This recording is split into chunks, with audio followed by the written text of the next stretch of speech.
Definitely. And this brings up the topic that something that we never really think about, for those 80s babies, 90s babies, something that we really don't really think about and something that we've taken for granted is segregation.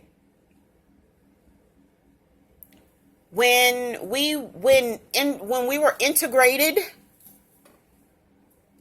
everything changed. There was a big shift because not only were they able to continue to build themselves up and get their money from them to circulate it, but then they were able to get our money from us and circulate it. And because they put themselves on such a higher pedestal, we wanted to run to them. We wanted their approval, and we still want their approval today in a lot of cases. And because we want to show them that we are worthy, we want to show them that we are worthy, we go and purchase from them, and we stop purchasing from our own people. And during segregation, this is when this all changed. When the schools were integrated, when we were allowed to go into their shops and buy material to create our own dresses, and they still treated us like crap even today in the East Coast, in Baltimore, in New York, in Washington State, and Philadelphia, and Boston, and Delaware, and in those northern states. You go in to a store, you go into a cut-right, that's what we call them up there, cut-rights. You go in there, get yourself a box of chicken or whatever. Who's frying your chicken? Is your mama or your grandmama or somebody that look like them frying your chicken? No. Okay?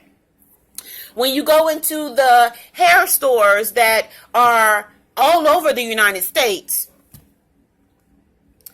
30 to 40% of the time you'll see a black face representing the company. She'll be the cashier or whatever, but she doesn't own the store, even though we're changing that.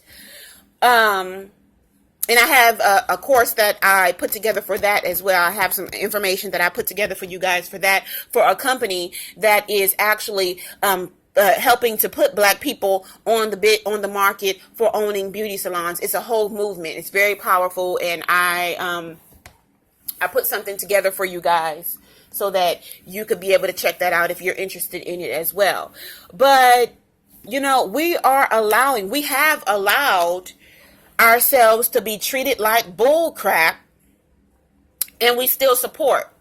Like, I can't see. I mean, it's happened. It's happened. You go into the hair salons, and the Chinese or the Koreans, or what we call them, chinks, but I think they said that that's disrespectful. I'm not trying to disrespect any one particular person, because you can't hate the player. You can't hate the player. You got to hate the game. You can't hate the player or the game, because the player got into the game and you didn't get into the game. You wasn't on it. But we have had some things that set us back. How is it possible that you can come to this country and get loans and all of that, and we made this country and we're not able to do that? It's a lot harder for us. But we have allowed ourselves to be treated like crap, and they'll cuss us out, and we'll still go and purchase products from them. Like, are you freaking serious? Like, are you serious? They'll treat us like crap, but we still go to support them. There was a video that I did. Check out the Royal Justice channel, guys. I do want to thank you guys for tuning in to this discussion that I would like to have with Dr. Claude Anderson and Dr. Boyce Watkins. And a valuable point that I want to present is, when is enough going, or a question would be, when is enough going to be enough? How can you get treated like crap and still support? Do you not? One thing about me is that Customer service is everything. I will boycott your store, your location, I will boycott you. I will avoid everything. If you're not going to treat me like I present myself like a queen, then you can say bye-bye to my service. I will drive 10 extra miles to go to a place that treats me the way that I deserve and want to be treated. Now, when are we as a people going to have enough integrity to do that? No, you don't need that hair that bad. You don't need that hair that bad. Order some online. Find your black sisters, your black queens that are selling them products. You do not need to be treated, go walk into a beauty supply and they follow you around and they treat you like crap.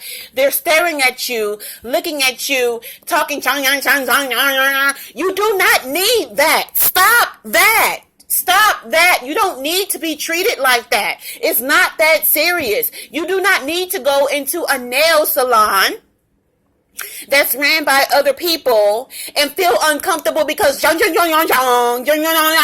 care if my feet look toe down. That's why I'm here. I'm here because I got corns and they crusty and I need somebody else to touch them because I'm scared to touch them myself. I don't want to hear you say all of that. I need 100% organic customer service, and I want it to be treated like a queen. Queens have corns on their feet, and their heels are hard too because they working in the community. You feel me? We have to develop some type of integrity for ourselves, some type of standards for ourselves in order for us to say, what? I'm worthy. Okay, give me my $50. I will go take it down here to Lula May instead of giving it to you, Ching. You know, when are we going to have enough dignity to stand up for ourselves? And once we do that, once we start standing up for ourselves, we are evolving. This world is expanding because now we have the internet. We're getting to see nationally, publicly on the internet world, how we're being treated. We get to add momentum to those situations, but is it positive momentum? We get to get offended more and more. And once we get picked on more and more, I feel like eventually, over time, I don't know if it's going to take another 200 or 300 years. Eventually, there will be a generation that says, forget this. WTF, holla, they're going to chunk the deuces. And I hope that I'm around to see that. I hope that I'm around to be a part of that. Because we deserve more.